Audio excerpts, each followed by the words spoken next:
La raison, elle est simple. Il faut parler de la santé des professionnels de santé. Dans le rapport que nous avons fait avec Alexis et Marine, notre constat, c'est que ce sujet, nous n'en parlons pas. Nous, les soignants, nous n'osons pas parler de notre santé. Il faut en parler. Et donc, naturellement, quel est le meilleur endroit pour en parler ? Eh bien, c'est un salon de professionnels, le salon infirmier. Eh bien, parlons de la santé des infirmières et des collègues des infirmières.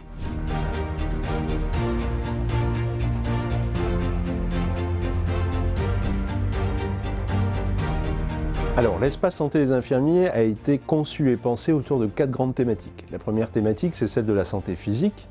La seconde, c'est celle de la santé psychique. La troisième, c'est celle de l'institution. Et la quatrième, c'est la formation. On a pensé l'espace santé des infirmiers comme étant pour et par les infirmiers. On est allé chercher un certain nombre de conférenciers qui sont connus et reconnus dans cette communauté.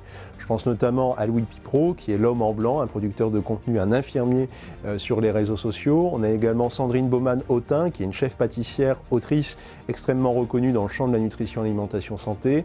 On a également sur le plan institutionnel Marie Daudet, la directrice générale de l'offre de soins.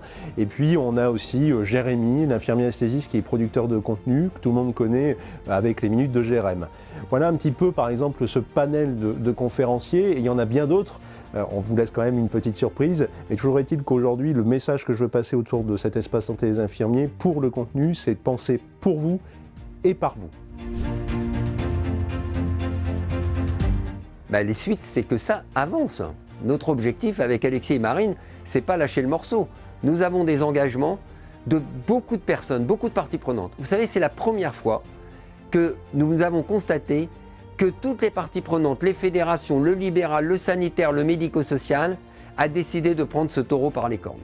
Et donc, qu'est-ce qu'il va falloir ? Il va falloir également que le gouvernement accompagne. Mais il y a beaucoup de choses que l'on peut faire sans attendre le gouvernement. Il y a des mesures à prendre, il faut le porter au niveau national, mais il faut également qu'on le fasse vivre dans nos territoires, dans nos activités quotidiennes. Donc oui, il va y avoir de la suite, oui, il y a une feuille de route, et oui, vous pouvez être certain que ce sujet, nous allons être les garants d'être certains que ça avance, parce que la santé des professionnels, elle est clé, car si on est en bonne santé, on soigne bien.